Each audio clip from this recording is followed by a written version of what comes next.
IRS warns that smishing attacks are on the rise. Some of the more potent lures contain links to pages that appear to be banking sites that then ask you to unlock or purchase a credit card. Smishing or phishing carried out using SMS text messages is once again on the rise, according to new reports from the IRS. They have warned Americans of the situation last month. This warning joins one issued by the FCC back in July. The IRS said the attacks have increased exponentially, especially texts that appear to be coming from the taxing agency. My thanks go to David Strom for his excellent article, which inspired this video. To read the article, just follow the link listed. If you find this video helpful, don't forget to like, share, subscribe, and get involved. It's important to note that no matter who you are or your particular tax situation, the IRS never communicates with anyone in this fashion or by email either.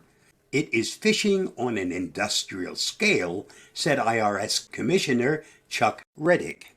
They urge people getting these messages to either forward them to 7726, that is spam on the phone keyboard, or by emailing them to the agency.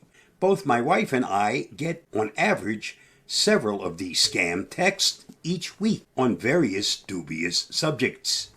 They typically are phony package delivery acknowledgments on packages that we never ordered or offers to send us money out of the blue. We just look at each other and ask, why are we getting these messages at this moment? The simple answer is criminals want our money or our private data or both. This summer, some of these smishing texts were linked to a special Trojan called FluBot. That scam infected more than 60,000 devices and collected millions of users' phone numbers. The attackers are looking for your banking information or any personal information that they can subsequently use to leverage another scam and make them more believable. Some of the more potent lures contain links to pages that appear to be banking sites that then ask you to unlock or purchase a credit card. Don't fall for these. The Avast blog, just follow the link to reach it, has many articles about these attacks, including an analysis of how the attack works and the various scams at work on the Google Play Store. Both posts are worth reviewing to gain some insight into the attacker's mindset and to understand how hard it is to defend against them. Learn what to look out for so you don't become a victim. Here are some tips on what to do to avoid being a victim. First off, don't respond to any text or email messages from scammers.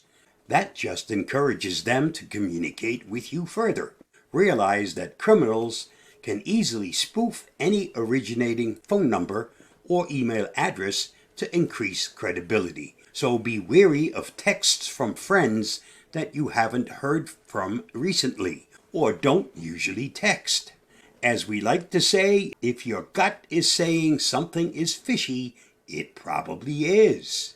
Pay attention to the message content and think carefully before you respond to any text message that is requesting something from you. Look for misspellings or old phrases that indicate a non-native speaker. Never download any links embedded in the message. Instead, always go to a separate browsing session and bring up the package delivery vendors directly. Similarly, if you get an unexpected text from some vendor you do business with, call them back on their main office number. Finally, if you have been duped, file a complaint to local law enforcement and notify your wireless carrier or internet service provider.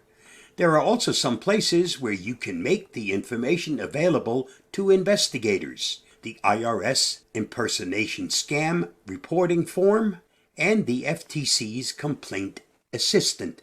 I've put a link in for both of those. Stay safe, stay secure, and I'll see you again soon. Bye-bye.